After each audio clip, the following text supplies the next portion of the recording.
creativity, ideas, innovation, change, leadership development, youth in entrepreneurship. Only on Radio Riyaz 96.8 MHz.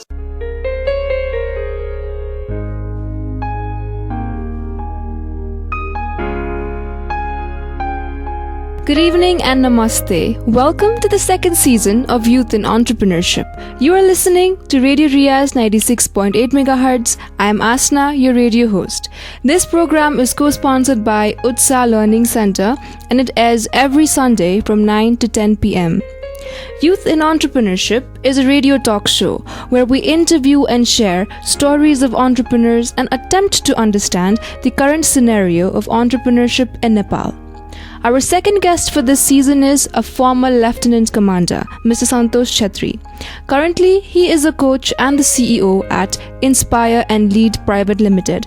So let us welcome Mr. Santosh Chetri. Welcome to the show. Thank you, ma'am. Thank you so much. Formerly, you were in the airlines industry and were an aircraft engineer. You had a successful career there. But what made you shift to the management field as a management expert?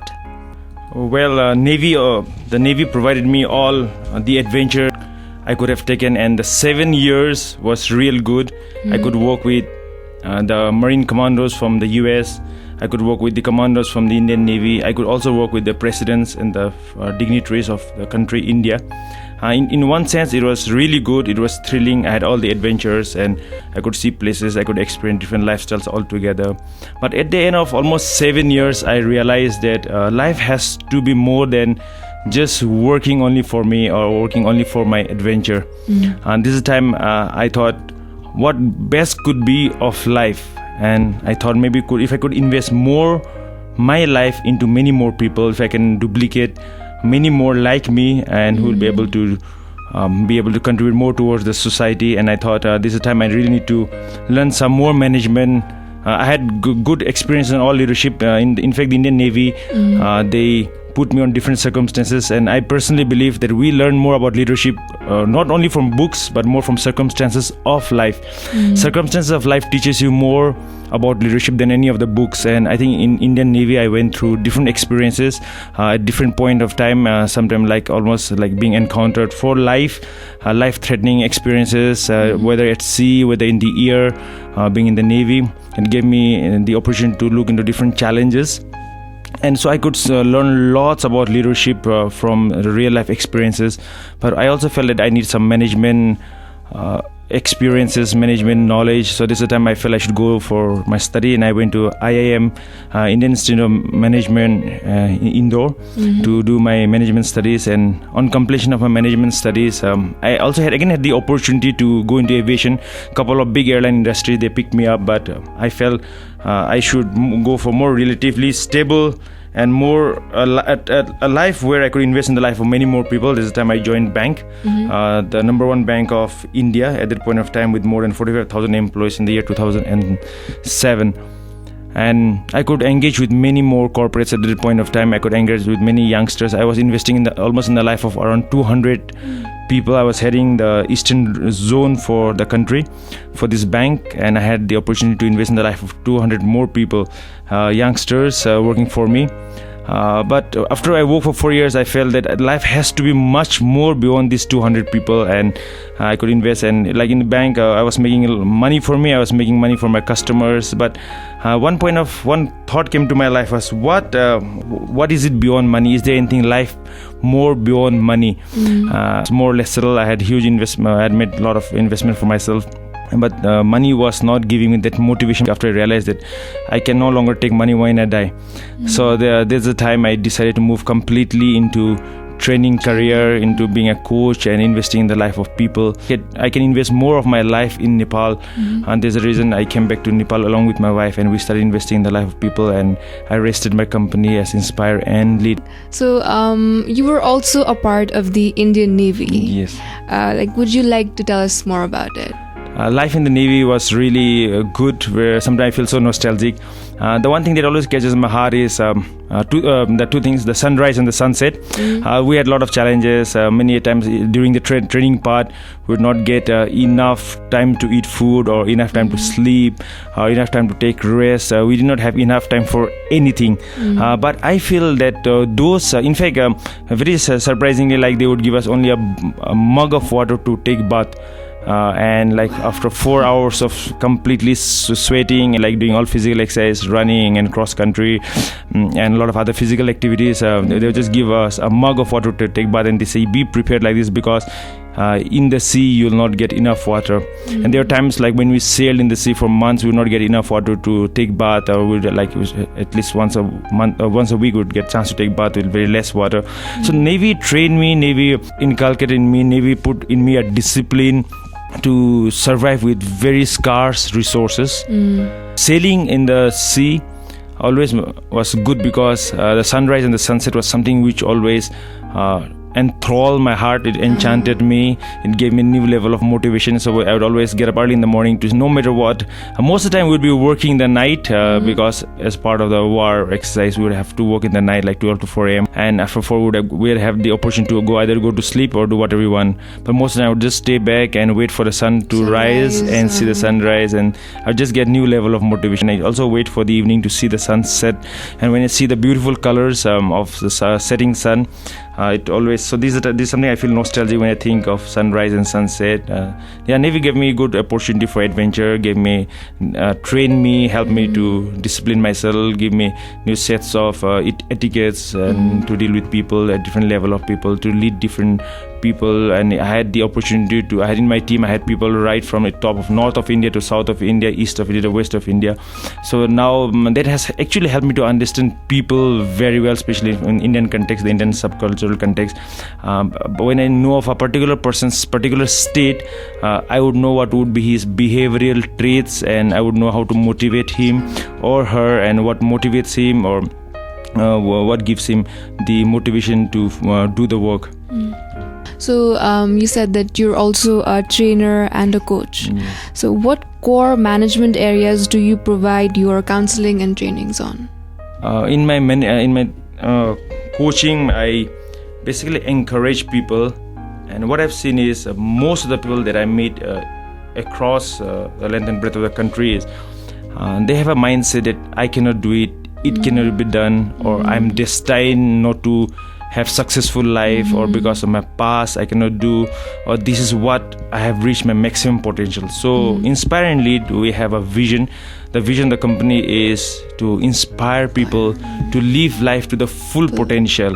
So that is never enough. Like for me, I started with a small career. In fact, it's not mentioned here, I started my life as an auto driver for 6 months, and from there I rose to become an aircraft engineer when I work with the dignitaries of a country like India.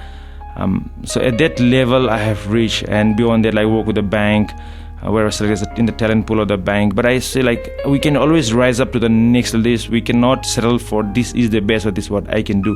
So in my coaching, in my mentoring, I always try to push people, sometimes gently, sometimes a little bit being tough on them, saying this is not enough, you need to try more, you need to raise your bar. Coaching and executive, she's presently running 3 organizations, but I have been giving her a lot of motivations and a lot of tips and encouraging her, and like she feels that she's almost like she's going to break down, but I feel like we can stretch slowly.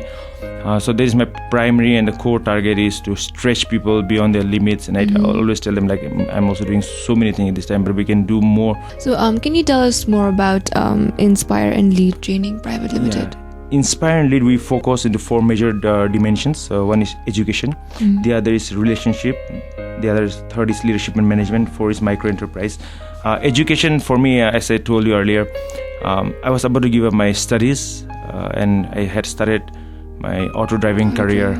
But there's a time actually education helped me, and from that point I think education has been the key force that has helped me to reach from auto driver to an aircraft engineer. So I feel that every youngster should take education very seriously. And I also encourage people, many of the dropouts, I tell them you can go back to school, you can go back to college, and whatever, no matter age is not a bar. You can still continue. So I continue to encourage people to focus very high on education. People who are doing their bachelor, I tell them you must do masters.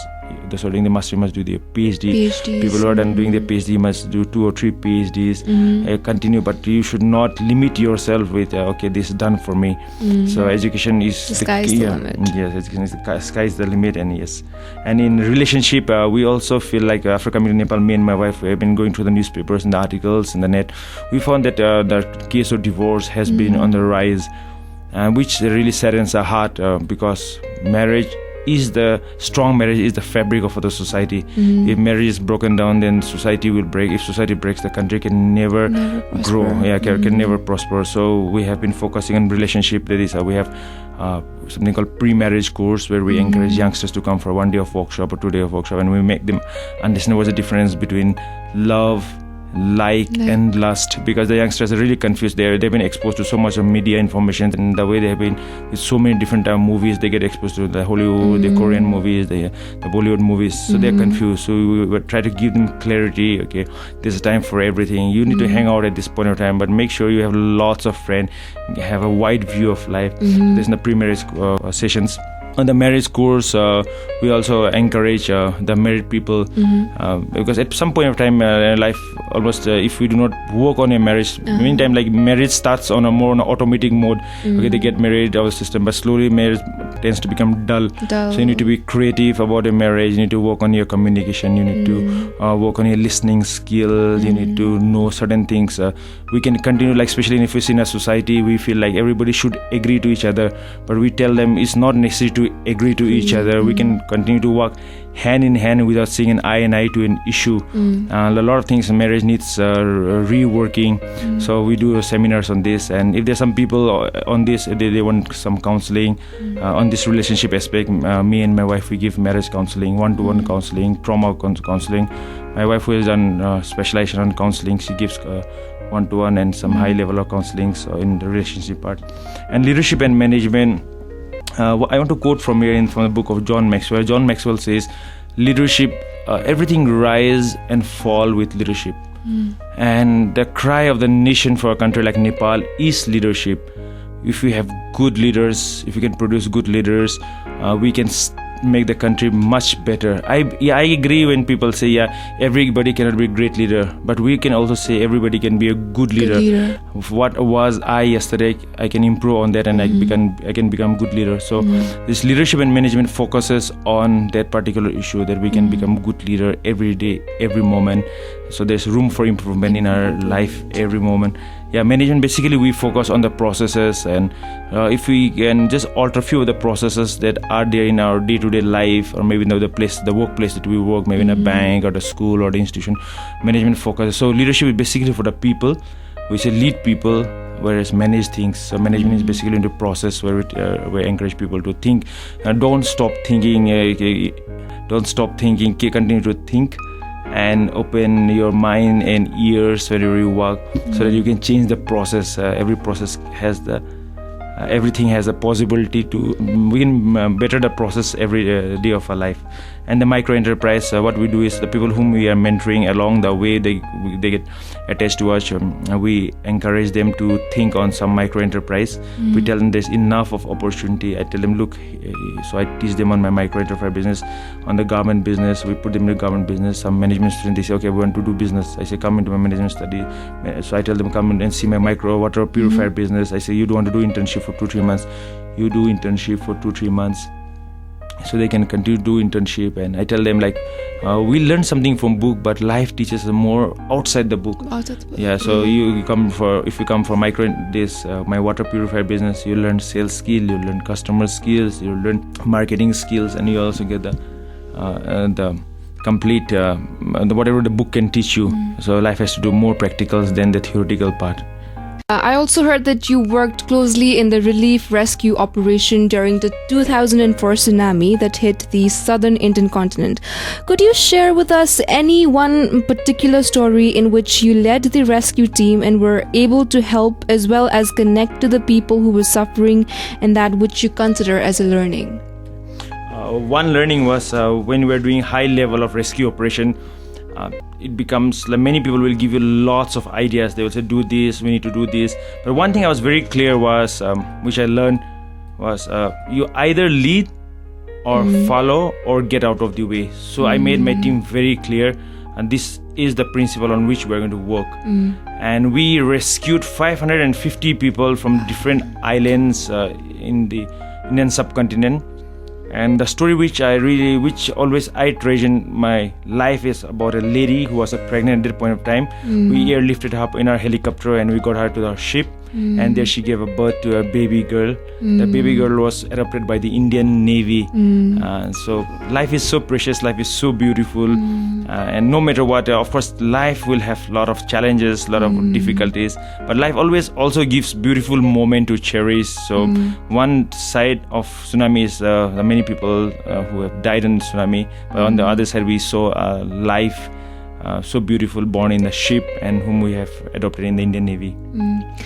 So you have a lot of experiences in many different fields. So which one do you really like, and don't you miss the Navy life? Yeah, of course, as I said, I miss the Navy life. I've missed my friends. We operate very closely as a friend more than life, because we never know once we're in the sea or once we're flying in the aircraft. That could be the last moment of our life. So we live life to the full, and we also cherish our friendship. Your job must have been a really difficult one. So there must have been a lot of criticisms and hardships and difficulties that you must have faced along the way. So how did you tackle it? How did you handle it? I learned one line which says like this: it is not only the lies you tell, but the lies with which you live. Many people live with so many lies in this world. They say like, it cannot be done, I cannot do it, I'm destined to be like this, I'm a poor performer, I can't perform well. And they try to tell other people the same thing. And I encountered the same thing when I was growing up as an auto driver for a short period of time. People said, okay, life is going to be like this, you're going to rise up, you're going to do. All along, I think people have this, many people have the negative sense that it cannot be done, it will not be done, it is not possible. And so from very early in my life, I learned to discard this negative thought or negative words in my life, and I never took it very seriously. But I was very clear that yes, it is possible, and we can do it, and I can do it no matter what. I also like one of the line from National Geographic, which used to be telecast along by it, said like, there are millions of solutions to a problem, but how far are you willing to go? So I feel there is a solution for everything, for every challenges, for every problems, every difficulties. But the question is, how far am I willing to go? And I had decided, I had made up my mind, no matter what, I'm going to reach the full potential of my life. So I discarded all the negative thoughts and challenges that came in my life. That's wonderful. So now let's talk about the opportunities of entrepreneurial business in Nepal. What, in your opinion, is the scope for young budding entrepreneurs in our country? Personally, coming to Nepal and being here for last 2.5 years to 3 years, I've started 3 business, and I'm very confident that I can that I am already making success in these 3 business. For me, what I say is, it's the line which says, a gentleman first practices what he preaches, and then preaches what he practices. So I would not like to encourage people or push people to say, okay, you can do this, you can do this. So I came and tasted the water of Nepal, and I started 3 business, and I'm quite successful. So I tell the youngsters there are enough opportunity in Nepal in almost every dimensions, from educations, for other businesses, and it's up to us how we look into it. I tell them, whenever you walk, keep your eyes and ears open. So that you can pick up. So I always see a lot of opportunities in Nepal in every field. We can always cry and we can always blame so many other situations and circumstances, but I'm confident, and I've seen the 3 years I've been able to set up this 3 business very successfully, and it is growing daily. So I feel Nepal, being a growing economy, sky is the limit in Nepal. It should not be a problem. But many times our mindset is like the grass looks green on the other side. Because of this, people, they just close their eyes here in Nepal and they just see foreign country being going abroad has the opportunity. But definitely Nepal has enough of opportunities for the people of Nepal. In Nepal, we have this culture that they tend to if we look at the Western countries, they respect each and every job. But here in Nepal, they're like, no, this job is for the superior, this one is for the low class people. So how can we bring about a change in this culture? Changing the culture has to do with mindset, and of course we all like to see things happening very fast because we are living in a very fast age, and we see everything like instant coffee and everything. But we have to give time to our people, and things will happen, and it's happening. And mindset is changing. Now we see many of our youngsters going abroad and they come back and they are working, they are changing, they are giving their best. So it's a matter of time. Yeah, of course it can be accelerated if we do on educational front. If the dignity of labor can be stressed and taught in school, and our schools can, because school is a place where a lot of minds are exposed. Colleges are a place where a lot of minds are being exposed. So a little bit change on our thinking can be accelerated if college and school give more priority towards this the crisis that's hitting Nepal. So we also talked about your company, Inspire and Lead Private Limited. So you coach a lot of people on a lot of different topics, leadership, relationships, and everything. So can you share with us some success stories? What is the response that people have given to it? I want to share one story about a guy called Ram and Dupa. In fact, two of them. Initially, we got in touch with Ram. Ram was a tout in bus park right here, and he came in touch with us, and we said, "What is your dream?" He said, "I don't have a dream in my life." I said, would you like to work in my garment business, and we'll see what we can do for you. And he started staying with us, started working very hard, and we sent him back to college. He had given up his studies for 3 years. We sent him to the college, and he used to go to college in the morning and come back and work. And in these last 2.5 years, cutting the story very short, just 1 month back, we helped him to purchase a shop, more on a loan. But very surprising, you'll be surprised to know that rent of the store itself is 65,000 a month. So a guy who was earning just 3,000 rupees a month now is able to own a store of 65,000 rent a month. So you can imagine what would be the profit from this store. So this is something I really, when I look back in just such a short period of time, we've been able to help two of them. Now they're working on a partnership. They continue to stay with us, and they're because just a month they've been able to buy the store just a month back. And so this is one of the success stories which I really would like to share with you all. They never thought that, in fact, like both of them mentioned that it is like our wildest dream come true. We can't even believe that we're being the honor. And during this Dasai recently, I was just talking to them, and last 1 week, almost daily basis, they've been making a sale of 90,000 to 1 lakh a day. So I think it's possible, and we have. So that's what I tell them now. See, I have mentored you, I have held you, I have coached you, and now it's the same thing you do. So one at a time we can transform. So yeah, this is one of the success stories which I want to share, our recent one, which has really inspired me, which is motivating me to do more for the coming generations. So right now it's the festival season. It's Dasai, and how are you celebrating it during this time of crisis? For me, I have a different thinking process when it comes to celebration. I feel we need to celebrate life every day, every moment. So in fact, I never look forward to Dasai or Tihar or Christmas or my birthday, to be more accurate, or my family's. But I say we never know when it will be the last day of our life. So why not live every day, every moment as the best day of your life, and celebrate whatever you can. Else it becomes very difficult for us to, like the case here in Nepal. Many people would have thought, okay, this is a time we would go home, we would celebrate, and they would have done a lot of planning. But with so many crises hitting, shortage of fuel, shortage of gas and all, and they would have been so much disappointed.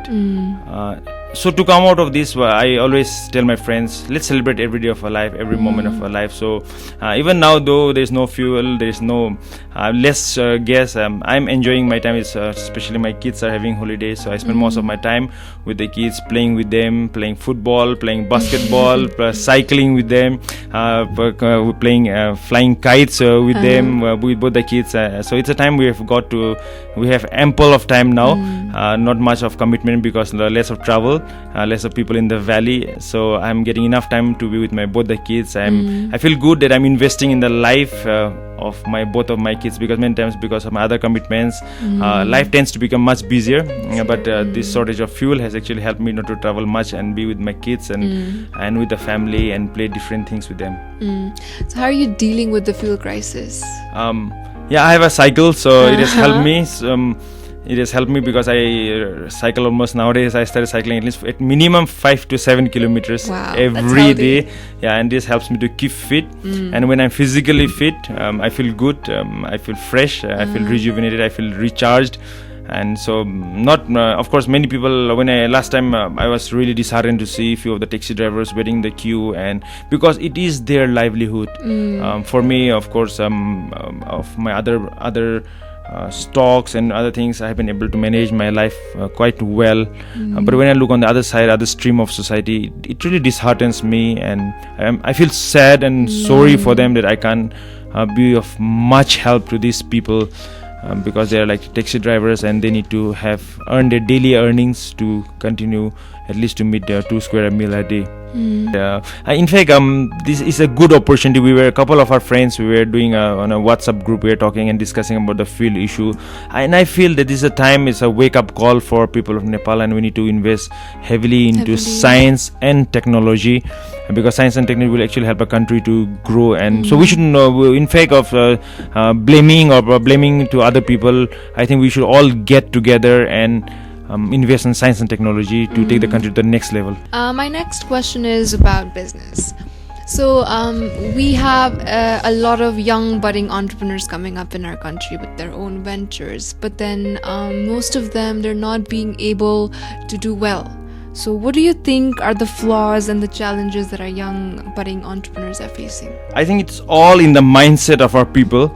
What I've done a little bit of small study in Nepal. I don't know how many people will endorse to this, but we Nepalis are very good. We are courageous. We are loyal. We work very hard. But on the flip side, I've also seen most of the Nepalis, they get discouraged very easily. If you don't have a very good administrators or a good leadership, if you don't provide good leadership, they get discouraged. And they discuss with, I engage with students, I engage with college students, and all of a sudden they will come up saying, "Malai jhau lagyo." Which is a critical mindset I have been able to observe here. If they don't like something, they'll just give up. I feel the number one skill that is required for life is not to give up. I may have a lot of different skills. I may be good in like carpentry work, or I may be good in my computer work, I may be good in hardware, software, many things. But number one skill is not to give up. And I see many of the youngsters, they give up very easily. They say it's not going to work, and they just give it. They just fail in once. They feel, oh, I'm a failure. They come to the conclusion that I am a failure. What I want to tell them is, like, we have been hearing that failure is an event. It's not that person. So they need to understand very well that failure is just one time, and we need to continue to persevere despite the obstacle and challenges, and not to give up. Number two skill, which I feel is very crucial for the young Nepali coming up, are good English skill. Somehow English, once we are good in English, we will have the international market will be our market, because we are living in a globalized world, globalized economy, globalized village.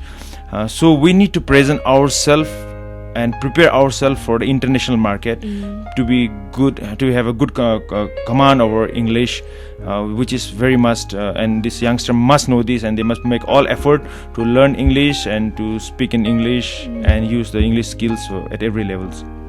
Okay, so what according to you is the 3 most important things that will help become a good entrepreneur?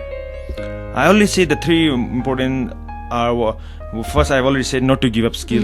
Second is preparation. Preparation is the key to success. We have a natural tendency that we want to do things as it comes, or more an impulsive way where we get impulse and we want to do this, but as I said, preparation is very important. You want to do something, we need to prepare, we need to see, we need to examine the steps, we need to take counsel from people who are already in that particular field, instead of just jumping it and then later on realizing that it's not going to work. So preparation has to be very important. Second is planning. We cannot blame our destiny. We cannot blame, of course, we have been hearing time and again that because of my destiny I am what I am today. I somehow tend to disagree with this, because I feel like preparation, planning, and not giving up skill, these three things, if we execute on a very every moment of our life, and they will help us to achieve whatever we have in mind. Of course, and not to say discipline is the key. Many of the youngsters, they don't have discipline, and because of lack of discipline, they cannot achieve what they can achieve. The potential, they already have the potential. Their Nepalis are very hardworking, they are very courageous, they are very loyal, yes, but discipline, that the self-discipline, the self-motivation to do, the self-motivation to continue, the self-motivation to plan and to prepare whatever the task is before them. If these things are not there, planning, preparation, and not to give up skills, then success will not be easily achieved. Now let us talk about something philosophical. Who actually is Santosh Chetri? How would you define him? Santosh Chetri, though the name says Santosh, which means to be satisfied, I am a person who is never satisfied with status quo. I always like to move to the next. You can see even in my personal career, I have changed. This is the fourth career which I started on a Navy.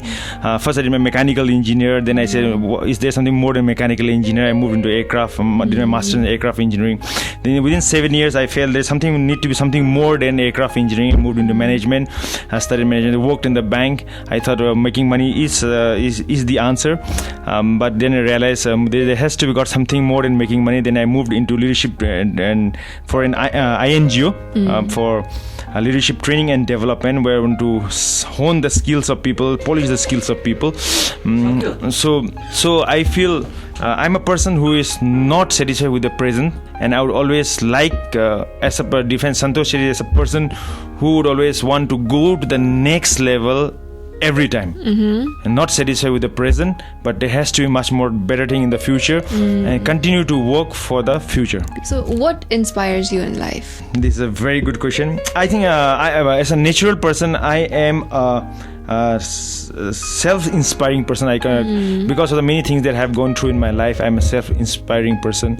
Of course, I have a guru, and his name is Jesus. He is my guru. Many times people get into conflict with me saying, he's a religious person, but I said I'm not a religious person. I see him like more like my role model, and he has taught me so many things. So Jesus Christ continues to inspire me, because one line which I like to quote from him, he says life is not in the abundance of possessions. Many times we human beings, we want to acquire things, we want to gather things, we want to hoard things, we want to keep so many things in our life, but he said life does not consist. Life is in the simplicity, and this is what I get my inspiration from Jesus Christ. Can you share with us an incident when you met with failure, and how did it help you grow? I have actually, I don't actually remember meeting with failures in my life. Somehow I've done so much, and many times people have always cautioned me, saying you keep changing your career, you keep changing new things, you continue to take risks, and how would in fact they are more scared about my life than I do. But somehow in my life, I don't actually remember. The only failure, only thing that life hit me hard was when my dad passed away at the age of 10. But from that time on, I have learned to face life head on. Of course, challenges has come, difficulties has come. It was very difficult for me to finance my studies, and I could have easily given up my studies. But I said no, I'm going to teach. So I would tutor students, and the money that I used to get from tutoring, I would use that money to pay my school fees and college, and that I continue to do even when I was doing my engineering. During vacation, I would make sure that I would not go home, but take the opportunity and work in some of the companies. It did not matter whether I was in engineering student, I would work as an accountant, or just be at receiving money and taking a note of the money. But I made sure that life has always, life comes with like a rose flower. It has a thorn. It is on the other side we see the beautiful flower. So we'd always have life, plus and minus, is how we see the thorns and use it. I can continue to admire the flower rose by cutting off the thorns. Yes, but that's how I've seen. So I face challenges at every step, but I use those opportunities, those failures, those difficulties, those challenges, by understanding that this is life. Life will always have its parts. It's positive and negative, plus and minus, advantages and disadvantages. So what is the one thing that you're sure of in life? One thing that I'm sure of life is success will come to people who have that attitude not to give up. So we're almost at the end of our show today. Is there any advice or suggestions that you'd like to give to the young entrepreneurs and the younger generation who aspire to become like you? I want to tell them that life is beautiful. Let's look life with that lens, saying yes, it is beautiful.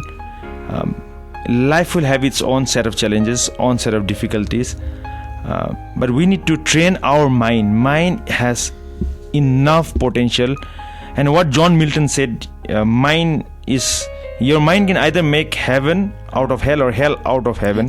So you train your mind to see beautiful thing, to see positive thing in every negative situation, and when you train your mind finely and you have a spirit not to give up, never to give up, you will have the world in your hand. So we had a really enlightening conversation today, and I'm sure our listeners must have been really inspired after listening to your stories and might want to be in contact with you and your organization. So is there any contact information that you'd like to share with our listeners? Yeah, you can note down my email ID. It is Santosh K Chetri, SANTOSHKCHETRI@gmail.com, and my mobile number is 980-840-4219. Thank you so much. It was a pleasure having you with us on Youth in Entrepreneurship. Thank you, ma'am. Thank you Radio Riaz for giving me this opportunity to come and share my mind, to share my heart with the huge potential that this country Nepal has. In fact, the country Nepal is so beautiful, and I really admire this country. I have fallen in love, and I have become a brand ambassador of Nepal. Whenever I travel to different countries of the world, I always tell them about the possibility, about the beauties, about the potential that this country has, and will definitely be very soon. One of the days I hope to see that this country will be on the top of the world, as we have Mount Everest on the top of the world. The country definitely will be on the top of the world one day. Thank you so much. If you have any queries or suggestions regarding the show, or if you are a young entrepreneur yourself who would like to be interviewed on this show, you can write to us. You can message us on our Facebook page, Youth in Entrepreneurship, or call us on our number 467-0820. You can also like our Facebook page and join our group Radio Riaz 96.8 MHz MHZ. Thank you so much for listening to Youth in Entrepreneurship, co-sponsored by Utsa Learning Center. I'd like to thank our concept director Abhilasha Rayamajhi and also our technical support Ashish. We will be back again next week with yet another amazing guest. Till then, take care and have a wonderful week. Namaste.